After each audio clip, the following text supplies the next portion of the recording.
for today. And I guess the way this is going to go is, Lynn, are you going to take care of, are you going to be the MC? It'll sort of be shared between Dave and I think. We're just going to kind of start off by going around the room, so to speak, with each of the 5 groups first. Okay. All right. You guys can see us, right? Yeah, and I think I'm just looking just quick housekeeping. Some folks are still jumping in, so maybe we'll just for those folks who are jumping in, just remind them what's going on today. And then I do plan to record the meeting, so if anyone has any objections, let us know. That way folks who can't make it today can kind of watch it later. We usually post these videos on Twitter and things like that. Yeah, so just a quick reminder here, this is a sort of a different, we're doing things a little differently today here, where Dr. Lupo's class, and thanks for joining us, is going to participate directly in the forecast contest. We're going to have each of the groups, there's I think 5 groups there, share their forecast methods and forecasts and just general feedback and things like that. So we want to give the class plenty of time to do that. We're going to turn it over to you guys here in a second. And then after that, depending on how much time we have, well, I know there's some other folks here, some of our other participants who are in the meeting too. And if we have time, we can allow other folks too to share their forecasts, thoughts, and process and things like that. Or what we try to do too during these forecast discussions, depending on how much time we have. Today we probably won't have a lot, but if there's any interesting topics of the day kind of thing, like if there's a hurricane, rolling through the Gulf of Mexico, big snowstorm, maybe in a month or so. So if anyone does have any hot topics at the end, and we do have time, just feel free to share them. We can talk about that. So, but that's all I had. I'll turn it over to Lynn next in case she has any thoughts, and then we can turn it back over to Dr. Lupo's class.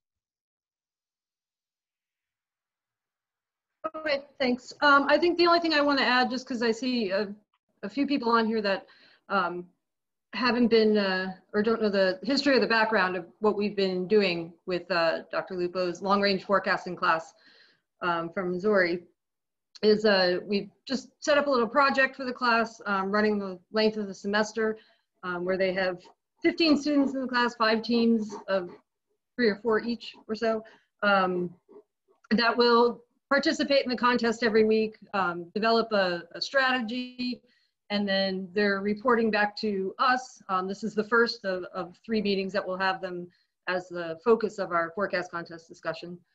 There's today, then at the beginning of November and the beginning of December, we will circle back around to them. So the class was introduced to the contest about a month ago. And since then, they've had time to sort of develop their initial strategy for forecasting in the contest. So today we're going to hear from each of the groups, just give a brief summary of what they've sort of come up with, how that has worked for them over the last few weeks, and what their plans are going forward. And then I've also asked them to each highlight a question or 2 that they have, so we can use the expertise that is here today to try and answer those questions. All right, so I will, I heard there were some very interesting names for the groups now, but I don't know exactly what they are, so I will get to, I'd like to go first. Okay, sure, yeah. We'll pass this off to Dr. Lupo. Let me see, I think you might have to share the screen or the host duties with me, and then I'll share Chris's slideshow. You guys, you should be able to share now. I gave permission or whatever it is. But if you do have problems, I could share on my end. So just let me know. Doc, I can just go ahead and share my slideshow so get started with our. Can you see that, Chris? Yeah. All right. Well, I think I'm just gonna share my slideshow, so that way I have kind of control of it. If that's fine. Okay. Okay. Hello, everybody. Can everybody see my screen? All right, cool. So we're the Dingleberries. This is me, John. So I'm Chris Stewart. John Bongard and Sam Ritter are part of that group. We're the MU Grad 1, as it would be otherwise called. If you're not okay with dingleberries. But here's our forecast process and kind of the process that we go through. Did the slide switch? Yeah. Okay. So the first thing we like to do is kind of get an idea of what the professionals think. Our first stop is usually this CPC, Climate Prediction Center. So we take a look at the discussion and figure out what's kind of what their thought process is. I do the same thing with any kind of short range forecast. I like to see what the National Weather Service is kind of honing in on. And then we shape our forecast from there. So the CPC's looking at, for at least this forecast period, October 14th through the 18th, La Nina conditions, the deep trough, they talked about lifting, and then higher heights preceding that. And then high confidence in a warm trend going forward. As you can see, we've got 70% in the west, confidence in above average temperature forecast, and then also like 65 to 55% in the southeast. So that's what their thought process is, and then we kind of shape it from there. So we look next. We look at our teleconnections. We get an idea of the model confidence in the ensemble forecasts. So for the PAC in North America, there's a positive P&A trend supporting ridging in the west and troughing in the east. And so the big question is, how deep is that trough going to be in the east? Is it going to lift up like the CPC says it is, or is it going to be the same shit different day where it just kind of stays as the same process? So and then the Arctic oscillation kind of gives you an idea of if there's any blocking patterns that might set up. So with a negative AO, we don't expect any blocking. Everything's going to be running pretty smoothly. And then NJO, the data we had was old data. So it was, we pretty much discarded that, but it was supporting a 30% to 50% phase 5, which supports a warming trend for the time. The next thing we like to look at is the BSR, the Bering Sea rule. This is credit to our colleague Joseph Rankin, and NOAA puts up this product, and then we look at the pattern. So the idea is whatever pattern happens in the Bering Sea will be the same pattern that happens 17 to 21 days later over the US. And then, so overall, a good correlation with the P&A over the Midwest. However, it looks like that trough is a lot deeper than what is expected. Now, Joseph did say during our sandbox that this may have a westward bias according, there might be a different solution. This might kind of go with that solution, but that's different than the CPC and with that deeper trough on the east. Next, we look at the Japanese model. The National Weather Service is pretty high on, or not National, this Climate Prediction Center is pretty high on this. They're looking for a high anomaly throughout the northern United States. And then there's a fairly zonal with a high contours, and then a little bit of troughing coming in through the Gulf of Alaska. Sub-X, this provides model forecasts, taking out some of the guesswork. And then, so this is also kind of in line with what the JPA was showing, with the very warm northern states with plus height anomalies and warm throughout most of the CONUS. And then there's some pockets of slightly cooler temps forecasted for the southeast. Now this might come into play with our overall forecast as well. Next, we look at our weeklies to figure out how our model trends are doing, and then also look at some more deterministic forecasting. And it looks like the Euro has a lot warmer pattern, but the trend has been kind of decreasing the amount of the warm anomaly, but then spreading it across more of the United States. So from week to week, we kind of look at that trend to see what it's doing as well.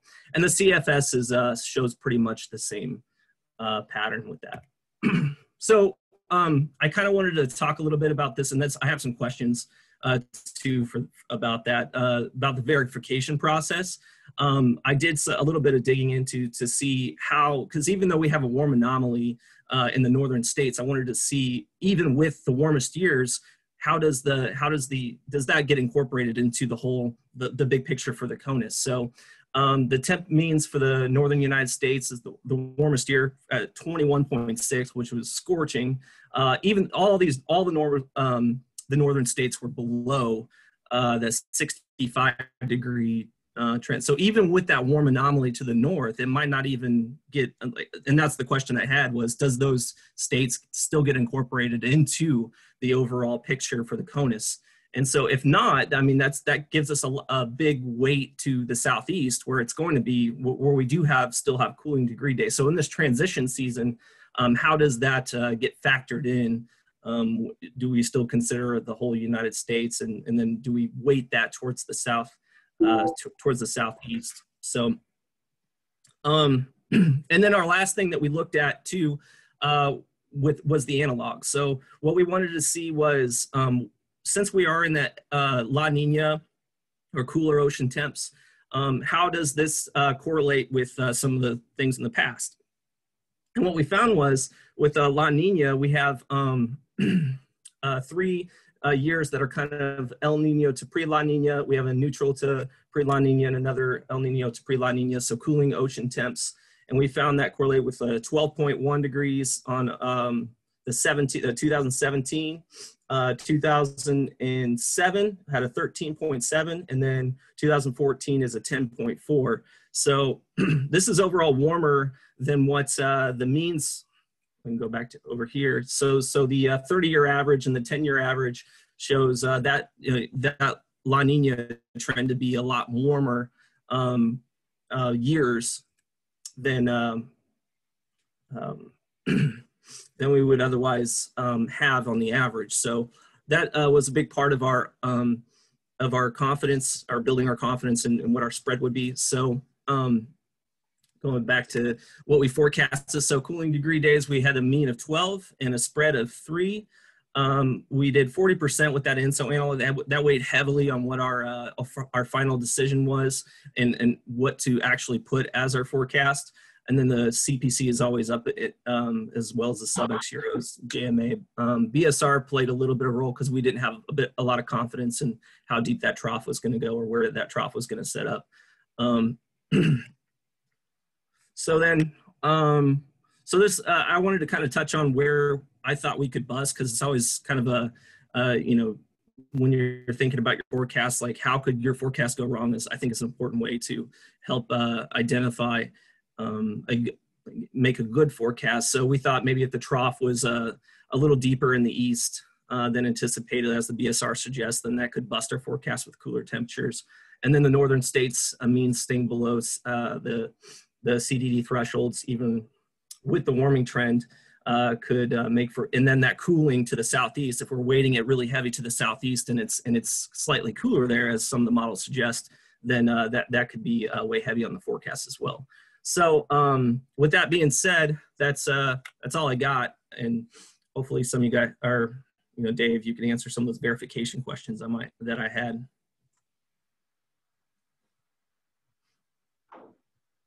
Wow, that was. Have you done this before? Is it Chris?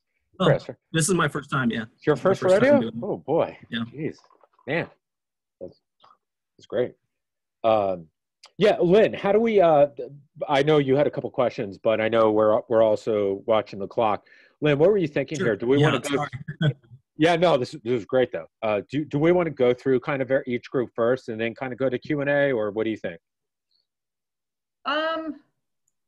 If we could, I wanted to address the questions sort of right after. So if we could try and do maybe one of the questions right now, and then going forward, we'll try and keep the present, since we're already at 3:15 here, try to leave room for the questions a little bit more going forward. But I think we should address them right now instead of going to the end. Okay, so well, it sounds like we'll have just a short Q&A, and then we'll try to save time at the end. So I'm sorry, you had a question about the verification. I know you did, but I wasn't. Can we see it again? Can you pull it up again? Yeah. So my question was, how do these northern states, so even though they're in the warming degree days now, because their averages, even on the hottest years, 2016, they're still below those cooling degree day averages. I pulled in all the ASOS data from that 2016, and none of those northern states where we're at the threshold of 65 degrees. So how do those get incorporated? So does that mean as we switch over, do fewer and fewer states kind of have get the weight of the verification process? Yes, I think what you said at the end. So I think there's a, it's probably a little bit of a longer explanation that we could try to dig into later. But I think the shorter is exactly how you're thinking about it. So, again, Maxar, the group who provides us all the data on the website, right? They provide us with the HDD and CDD numbers, and it's calculated, it's like a national number. And so the reason why those CDD numbers you've seen, like the forecast, they keep coming down as we get into, through August and September and October, they get lower and lower. As you said, it's because from north to south, CDDs are cooling degree days, meaning temperatures, over 65. The northern states, Minnesota, Maine, they're not producing any cooling degree days for the most part, right? By the time you get into like early and mid-September. And then you start to work down, Missouri and places like that, starting to cool down, and they're producing less. So by the time you get to like late September, early October, like now, ultimately the entire number's coming down because a lot of the northern states are producing none. They're just getting a fat zero. And the only states and cities that are producing some CDDs are the southern states, the Miamis, where you have some population in its south, the Houstons, the Phoenixes. So we're getting all of the cooling demand from those cities. So really, right, when you're trying to make a national cooling degree forecast in the late summer, you're really focused on the pattern in the south, because you can have a perfect spatial forecast for, Minnesota and the north, but it's not going to matter because they're not producing anything in terms of this number. And so, and then, it's a little bit more complicated in terms of trying to break that down and looking at it more exactly and stuff like that. And there's ways you can do that. But from a high level, kind of 10,000 foot view, that's how you should be thinking about it. Right. And so I kind of thought about that, and I took the coldest year, and I wanted to see, like, okay, so if we have on the coldest year, does that mean that only a few states, only a couple states might have the threshold for that, and so, it turns out like Florida and Louisiana on that coldest year, it had a 4.2 in 2002. And so that's your forecast, right? Whatever happens in Florida and in Louisiana is going to be ultimately what the two states you're forecasting for. So that was kind of just trying to understand the verification process to help us make a better forecast is kind of what I'm trying to do. Yeah. Very good, Chris. Very good. Yeah. Okay. Work. Now, which group wants to go next, or do we just want to go in order?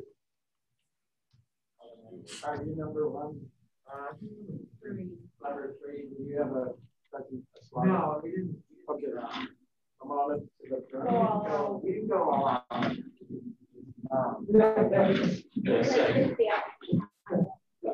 What? No one wants to follow Chris, huh? I don't blame you guys. I'll buy. You all hear me okay? Can you all hear me okay? Yeah, we got you. Okay. So my team is MU Team 3. We started out as just Alexis Clemens for the first like 1 or 2 forecasts. But then we changed our name to 2.5 Mets, MU Team 3. I don't have a PowerPoint today. I was just going to describe kind of what our general forecasting process is like. So we get together, well, I should say my name's Evan Travis, and my partners are Alexis Clemens and Matt Henderson. We get together, we have a scheduled meeting every Sunday at 5:30 p.m. 5 p.m.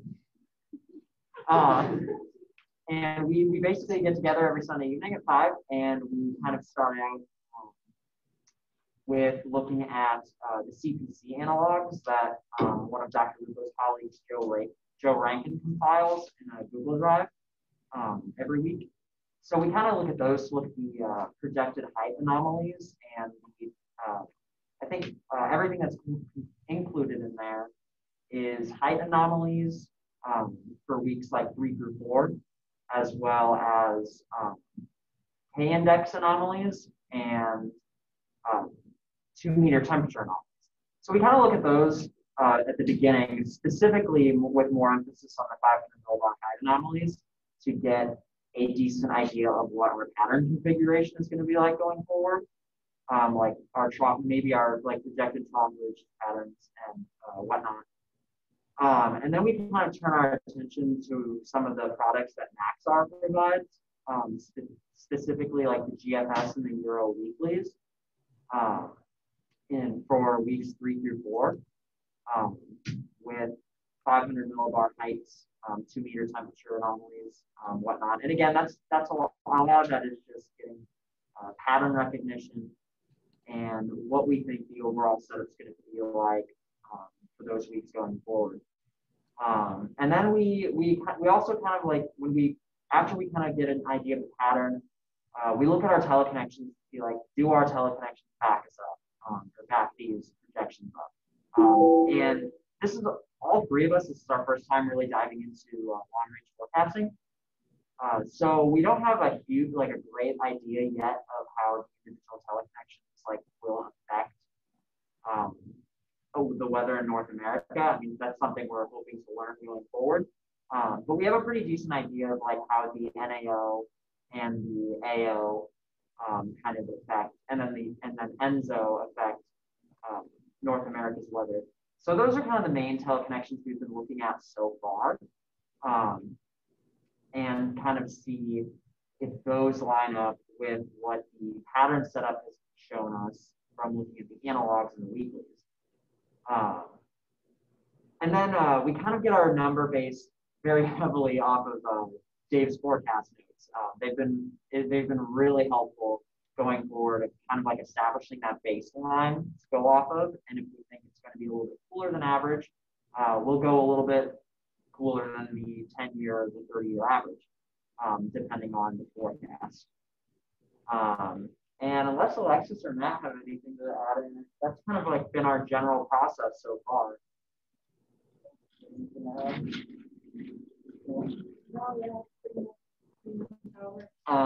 And one question that I kind of had, but this is a much more like technical, like business related question, I think, eventually. And I can save this for you. You can save the answer for the end too, Dave. But I already have access to a Maxar account because I did this last year with Dr. Lupo, but I think Alexis and Matt don't have access to Maxar yet. And so we were kind of wondering about getting them set up with that too. But I mean, if you have, we can save that for you. That's not. Yeah, just send me an email or send your emails to Dr. Lupo, and he can get them to me, and we'll set you guys up definitely.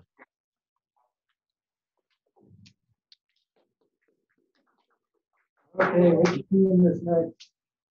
I just want to say, Evan, it's not easy doing what you just did to get in front of a classroom, like literally like that, and to present your forecast and without a script, presumably. I thought that was really good. That was really good to be able to do all that. I did have just one question for you, Evan, with that. What was your, did you say, like, do you have your, I know it's probably on the website, but what your formula was, or your weighting scale was? Like, in other words, did you put like 50% on the EC, 50% on this, 50% on that? What was ultimately your weighting scheme? Do you remember? I don't remember off the top of my head. I think we more heavily based our forecast on the CPC analog, but we definitely put the teleconnections in there. We'll take the average, but I think most heavily we based it off of the CPC analog. Okay, and I'm going to leave it there, but and this same thing applies to Chris. I definitely, if we have time at the end, I'd love to get back and talk to you guys about dive a little bit deeper in terms of how you came up with some of these weighting schemes. For example, Chris, I think, talked about the Japanese model. That's interesting. Well, why the Japanese model? Why not the Canadian model? Why not, some other model? So if we have time at the end, I would like to get into that and just, get into your rationale and reasoning a little bit. Thank you. Who's next? We'll go next. Braden, and I have your slides right here. Would you like to come forward or not? Yeah, come on forward. And Yeah, he didn't have an answer. Let me make sure it's sharing. Yes. Just let me know when you want to flip over the screen. Yes. So I am Braden Ead. My team is Degree to Disagree, and I am partners with Elena and Libby. And we're MU4, and you can go ahead and switch to the next slide, please.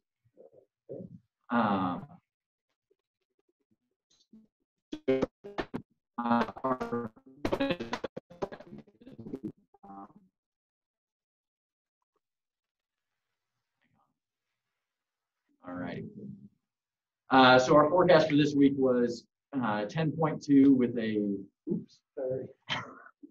with a spread of 3.5, and we based it on 40% on the CPC, 20% on the MJO, and then 40% on the other teleconnections general ensemble agreement. And so the way we kind of go about it, formulating our forecast, is we look at the yearly averages and what the averages were for that period from Dave's forecast notes, and get a good base of what are we looking at here and what are we expecting to find. And then we go to the CPC usually first and gauge what the current patterns are and what they look like and maybe what we're expecting in the future. One of my bigger personally things I look at is the MJO, and that's something I've asked a lot about in the discussions we've had recently, because that was something that was brought up and I was interested to see what that all meant, and so I was looking into it and was wondering what all that meant. So I've looked at that a lot recently and used that in my forecast.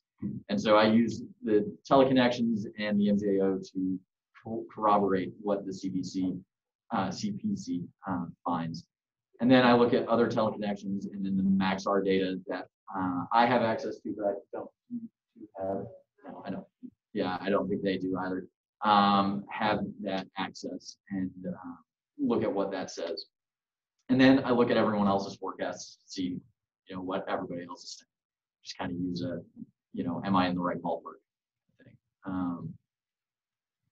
Any, you want to add anything to how we're formulating that? Then our next slide is about feedback. So as far as I'm concerned, I enjoy the challenge.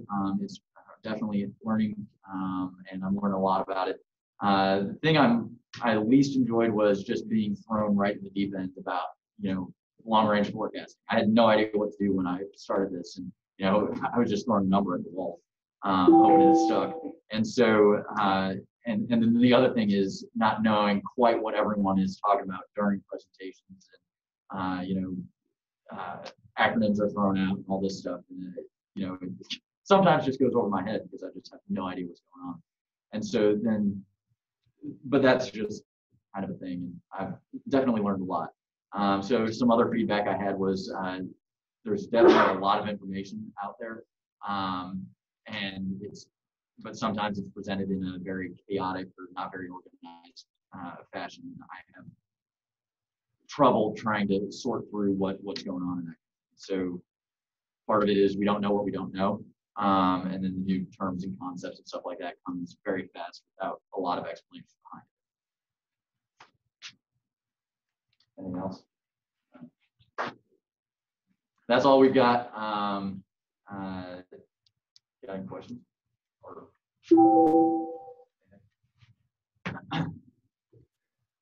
Just wanted to say, again, nice presentation, and just two quick comments, some questions for the end maybe.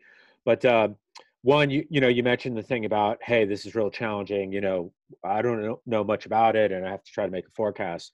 In some respects, I look at this like in a couple of years, you guys will be, going to get a job in the industry. And you guys probably already know a little bit about this, but it's like when especially when you're applying for a job just out of college, it seems like it's always the case where the job application says, hey, you have to have 3 years of experience, or you have to have 5 years of experience. And everyone's like, wait a minute, how the heck can I have 3 years of experience if I just graduated, right? But what ends up happening is a lot of times the employers, they give you a shot, right? You get a shot in there. It's just something they say, but But the thing is, once you get that job, a lot of times you're thrown into these things, right?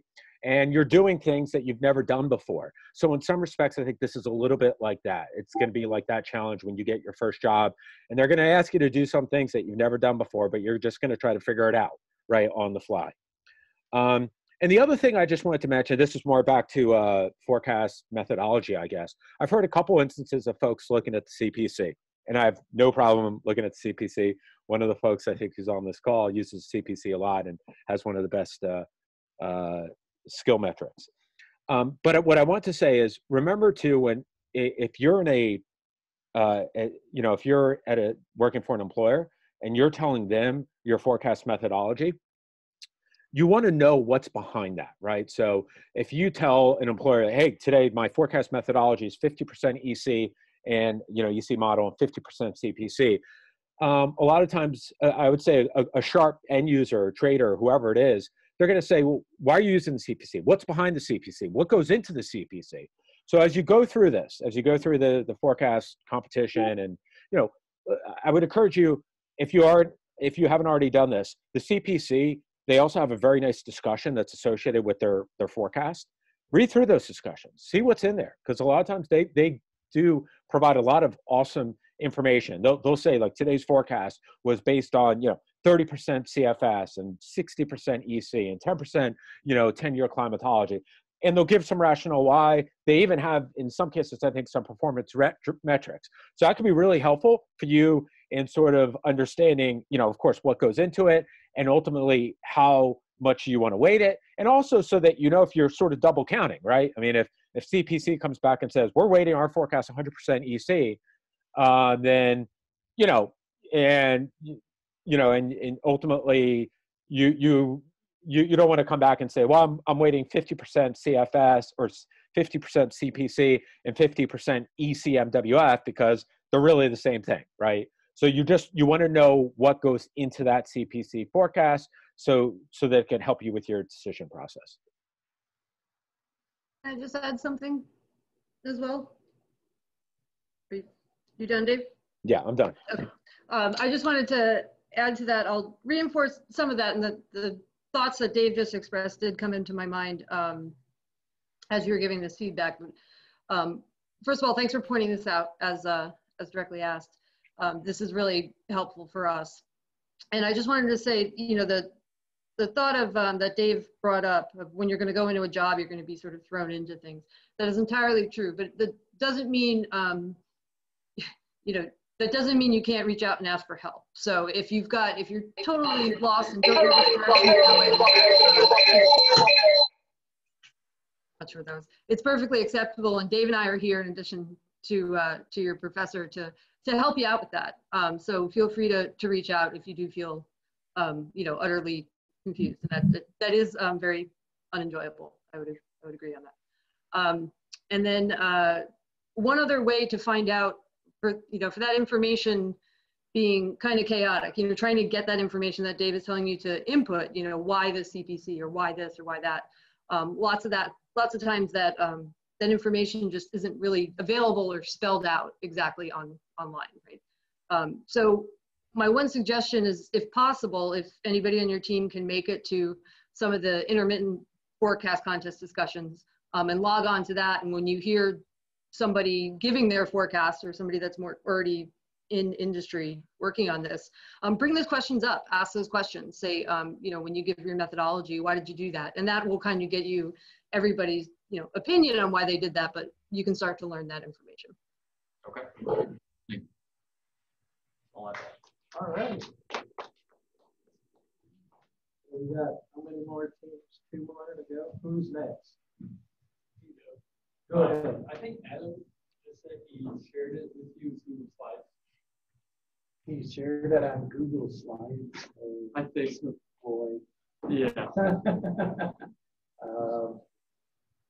Otherwise, I mean, I got on my phone. I kind of go through the process. There's not really much there to look at. It's more just like, let's see. Yeah, I emailed it to you. At least it should be there. Oh, you emailed it to me. That's good. Yeah. Oh, yeah. Adam, do you want to just share it? Yeah, can you share Like that? just share it on my screen? Yeah. Okay. And while he's bringing that up, my name is Chance Gotch. I'm with Adam and Naya. Me and Naya are both juniors. Adam is a sophomore, so we're still pretty new into this, but we're going to go through kind of what we've been doing and kind of our transition from the first two forecasts to the latest one that we've done. Can you guys all see this? Yes. Okay, Yep. sounds great. Awesome.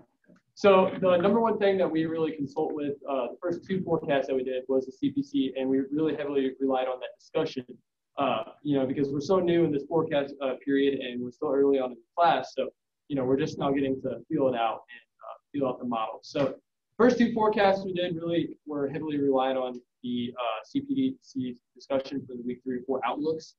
And so that was like the biggest thing we've relied on. And that's kind of helped us guide towards, okay, they see this, and we start looking at models, which I'll explain later on which ones we're using. And we kind of just, we're looking back and forth and discussing, hey, this one trends with the data that they're talking about, and that's kind of adjusted from that. Adam, do you want to go to the next one? So the other big thing that we had in this was the analogs. So the end zone and also Dave's spreadsheet was what we were using a lot, CPC analogs. So just an example, you talked about the percents and what we did for that. So CPC last time, and we usually go about 20 to 40% for CPC with that discussion.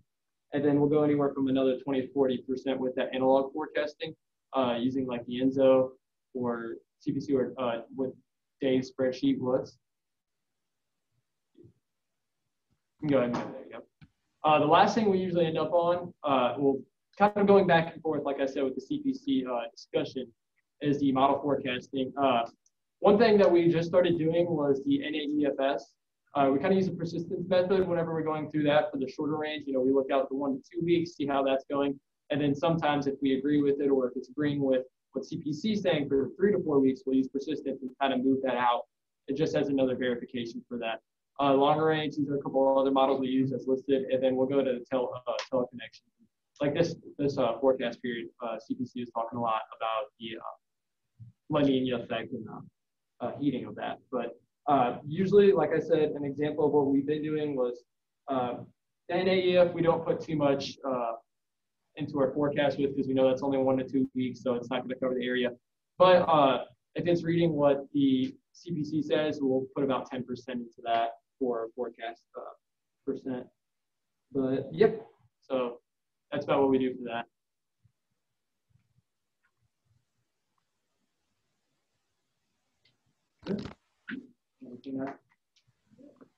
Adam, Any feedback first, I think, before we move on? Just any feedback from that group? Oh, can you put that screen back on for a second, please? Yeah. I like the slides here. It's helpful.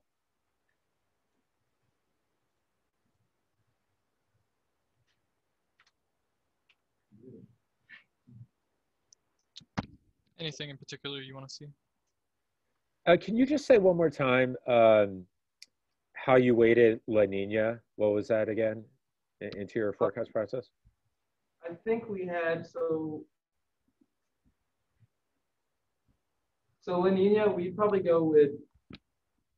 So I don't know. It's kind of hard to say exactly what we put that into because we use the CPC's guidance as part of that. So that would be, I mean, like I said, we put in 30%. So I would put that with the CPC's, and then because that's that and teleconnections. So I'd say we probably put about 40% total wise with 30% CPC's guidance, and they're talking about it, and then just looking at models. Okay, and and I like just. These are kind of just random thoughts, but I guess this is analogous to the kind of comment we made about the CPC. But I think it's neat that you're looking at the looks like a bias corrected, kind of GFS type plot. It's always good to know, again, if you're if sort of in your situation, probably working for an industry group, they're going to want to know how that bias correction is calculated, right? And again, I don't expect you to know that today or day one, but this is just one of those things, right? You may want to know, is it based off, I don't know, some short term, like 30-day, 60-day based on the pattern? Is it based off of some long-term thing where it looks at the last 20 years? And that could be really relevant to your forecast, right? Because this has happened to me many of times where, because a lot of groups, almost every group in the industry, you know, whatever, uses some sort of bias correction, like on the GFS. And if you're using a, let's say a 30-day bias correction, and it's been extremely warm, and you know that if you have a high expectation, high confidence that the pattern's changing to cold for whatever reason, I don't know, like the teleconnections you look at, the MJO you look at, you're going to want to fade your own bias correction, right? Because that bias correction is going to be fading more and more and more because the last 30 days have been warm, warm, warm. But you have like really supreme confidence that the pattern's going to shift to cold. So, you know, that's something to keep in mind, why you want to understand the methodology behind the models and the inputs you're using, because in certain situations, you want to adjust away from that. So just my 2 cents. Awesome. Thank you. Sure. Good. Very good.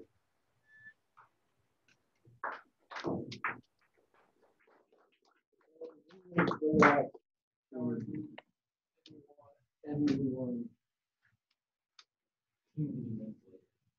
Subseasonal Mafia. I am Glenn Alexander. I don't have a PowerPoint. I'm not that fancy.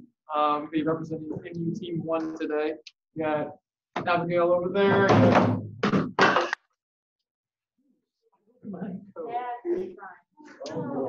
I failed, so I might as well just go home. Retake the class next time. My bad, Doctor. You think that's all that's good? It's nice knowing everybody. I'll give some. Sorry about that, Doc. Oh, that's okay. It's almost done anyway. I've also got Sam right there, and then I've got Joseph on the far table over there. So we kind of take a seemingly unorthodox approach, more or less, with our forecasting. Usually what we do is we kind of do our own research, kind of figure out what we're thinking for the week itself, and then we'll come together about the night before we actually input our forecast, and then basically have a complete forecast all together. Then we put it together to make our teams, and we kind of discuss kind of a committee kind of thing instead of doing research at the same time, sort of it because of our scheduling differences. It's kind of necessary to do that. Myself and Abigail, mainly, we look at the models a lot to start off. We kind of see where things are trending in the first couple of weeks, and then see where everything's going to go past that, and then also into our forecast itself, because we're just more familiar with the models. And as we're learning more of the teleconnections stuff and everything along with that, we're definitely filling in a lot of the gaps, because we know that modeling has very certain limitations past that 2.5, even 2 week mark in some cases. We definitely use Dave's number as a starting point and kind of decide whether we're thinking it's going to be trending warmer than usual or cooler than usual. And so far, we've not messed with our segment because we're not the most confident in how we're forecasting yet, because we've not verified one yet. So we're still trying to figure out how our methodology is working at this point. So off this last week's forecast, pulling up our information here. We used a lot of the CPC modeling, or a lot of the CPC and modeling that a ridge is going to build over the U.S. And we're thinking, because of that, we're thinking just slightly warmer, but not a whole lot, because not everything was really coming together on that one. There wasn't a whole lot of agreement necessarily. We used 50% CPC on that, and as Dave, as you've been talking about, the CPC, knowing what goes into that and everything is definitely something we're gonna start looking into a lot more, because we're not entirely sure on what all goes into that. Quarter on teleconnection patterns, and then another 25% on all the model blends together, GFS, JM, Euro, North America, just all of those kind of coming together to make our own. Let's see what other notes I have here. But yeah, like I said, we were not very, we didn't know a whole lot on how to do long range forecasting. We've done more short and moderate term forecasting, our whole team as a whole. And so we've just been more comfortable with that, and we're still trying to fill in a lot of the gaps as we're learning. So that's basically where we stand.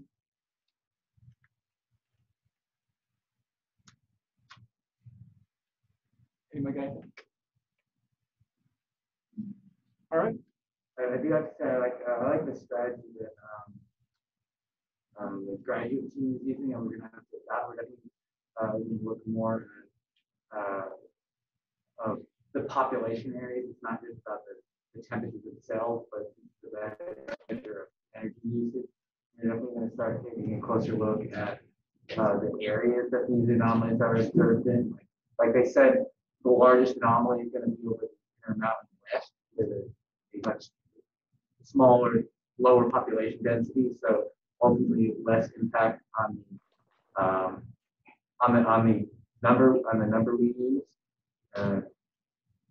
But it's interesting the trend towards focusing on the southeast later in the season, and so I'm also wondering if later in the season when we switch to heating degree days, I'm wondering if we're going to be focusing more on the northern forecast. Absolutely.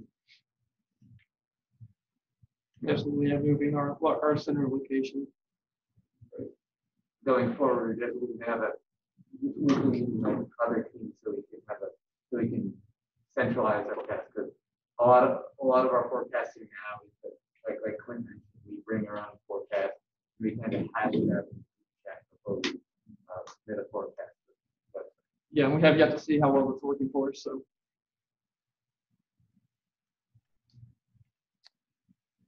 It was a little bit hard for me to hear all of that.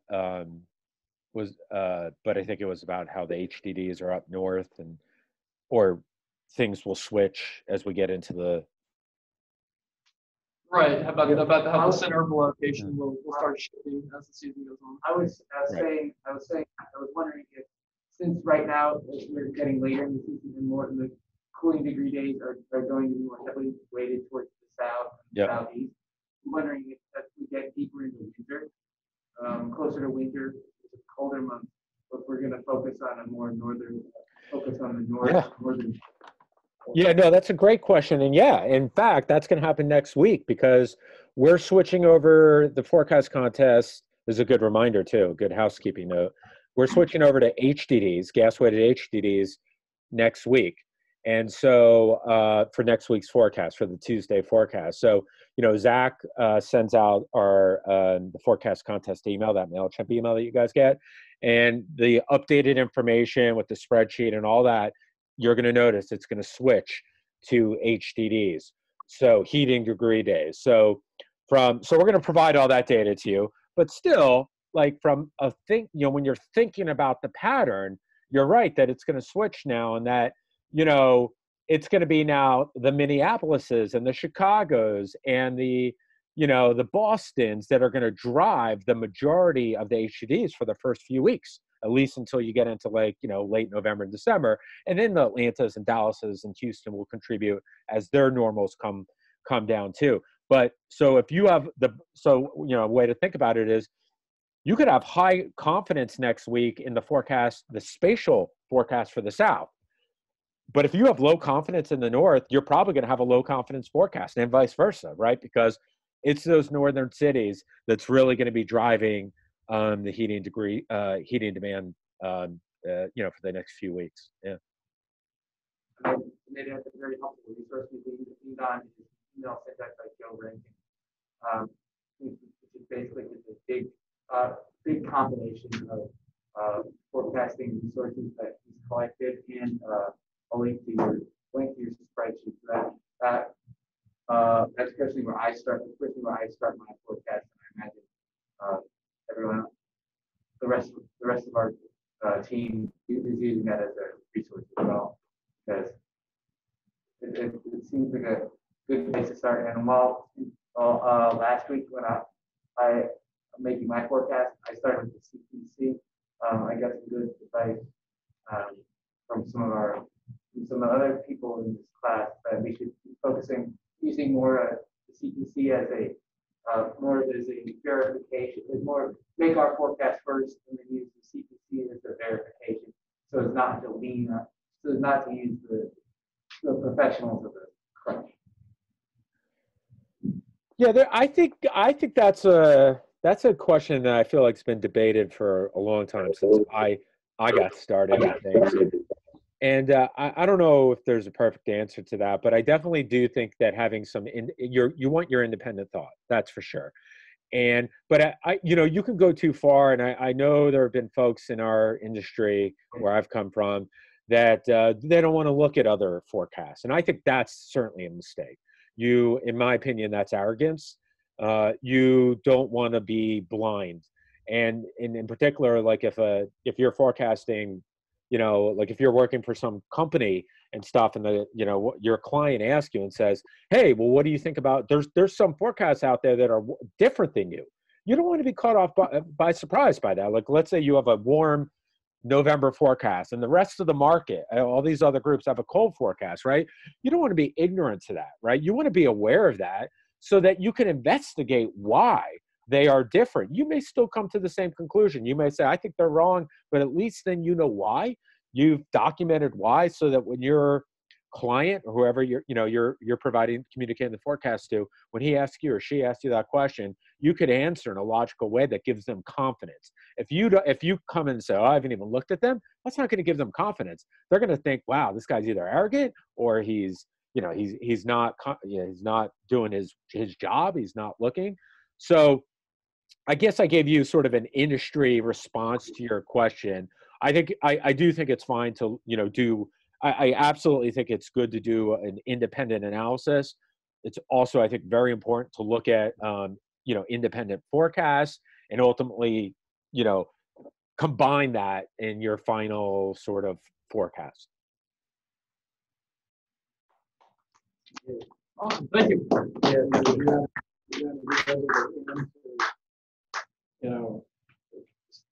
Somebody who's your client may ask you not only about your forecast, but about somebody else's, and and you might, and if you know what their forecast is, you'll know what their thinking might be, the thinking behind their forecast. You may be asked that.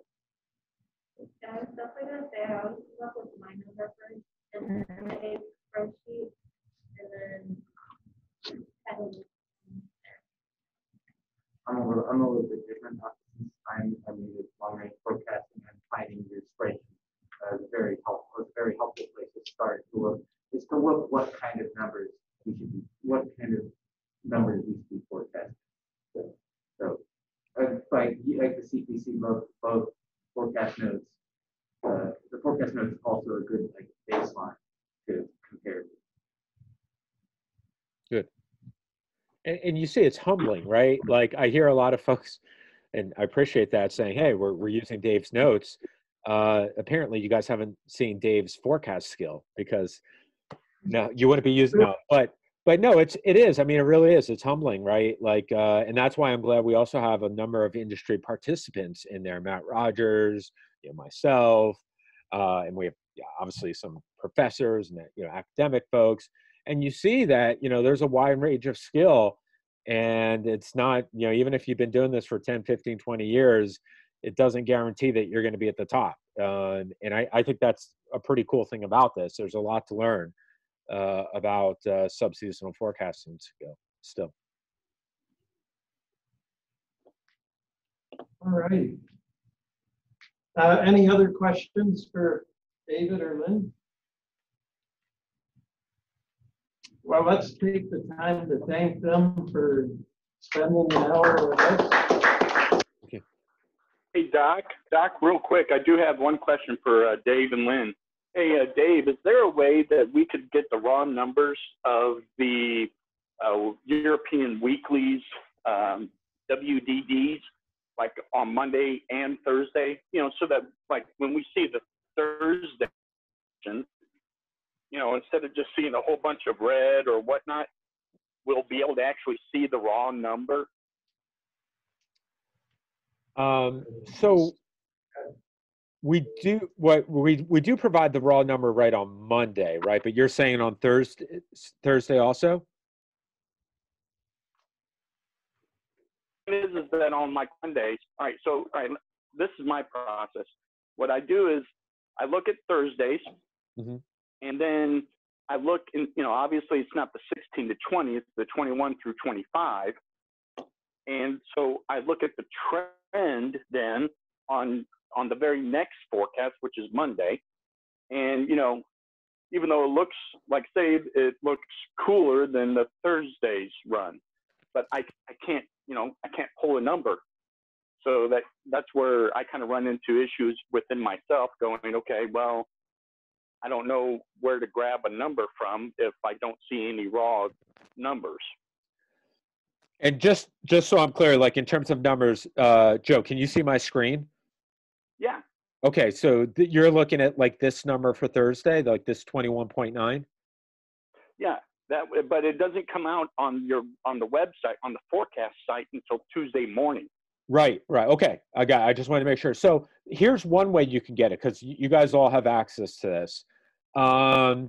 There, in long term, there might be a better way, but here's definitely one way. Joe, you have access to the Maxar account, right? And if you don't, I can get it to you. Okay, you can access. They've given us access to they put out this 16 to 20 day report. I just hit refresh. It's taken a while, but they give us access to this link, and they publish this report Monday through Friday. So this is one way you could do it. Reports. Yeah, exactly. But again, like for instance, Thursday, and this is what I'm saying is that Thursday, their info reports are always a 16 to 20 day. So the Thursday info report won't be for our forecast period though on Tuesday. Oh, I see. Yeah. So if you want to line it up, if you want to, okay. Exactly. Yeah, I'll have to think about that. Like, so the short answer is, the closest thing we have, this is not a number, but the maps, you know where to get the maps, right? Yeah. Okay. So, but you're not talking about the maps. In terms of the digital numbers, I don't have a short, I don't know if there's a way immediately, but that's something we could definitely think about. They do give me access to that data, right? Right now I just publish it, as part of the contest. So if I can figure out on the forecast entry, if I can figure out a way to pump that data somewhere so that you can access it, that could work. So let's maybe iterate that a little offline. It would take a little bit of development work, but they do provide us, like when I say us, the forecast, Maxar provides the forecast contest group that information. So there's just a question of how can we pump it out there? Because as you mentioned, right now, we're not doing that on the site. So we just need an interface. We need somewhere to publish that information so that we can get it to you. So and I think it will also help the students, since a lot of them aren't familiar with long range forecasting. They also wouldn't be able to judge what the weighted degree day was going to be. All they're seeing is like, oh yeah, it's going to be warmer than normal in the west, but what's that mean in the raw number? Because that's what we're doing. We're forecasting a raw number. Right. And what for folks who aren't aware, the ECMWF. So everyone on this in your group in Dr. Lupo's class should have access to this page, and you can see here that the ECMWF weeklies, like what we call weeklies, it's not the official name, but where you can get the 16 to 20 day forecast. See on the bottom, that's published not just Monday evenings, it comes out Monday evenings, but also Thursday evenings. And on our website, on the forecast contest website, we only publish the Monday night forecast because we officially do the forecast on Tuesday. So Joe's asking if we can get also, the Thursday evening forecast. So again, that's something we can look at. We don't have it immediately available in a digital, like a number. You can, of course, look at the maps. But I think that's something we could do eventually, Joe. Yeah. Awesome. I appreciate it, Dave. Sure. Any other questions, or Lynn, anything else on your end before we go?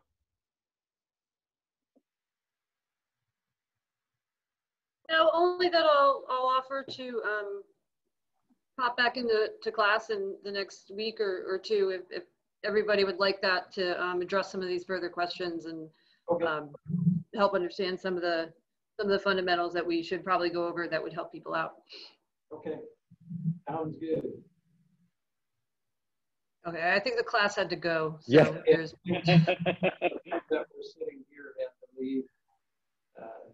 yeah, we're not really supposed to go over in class time.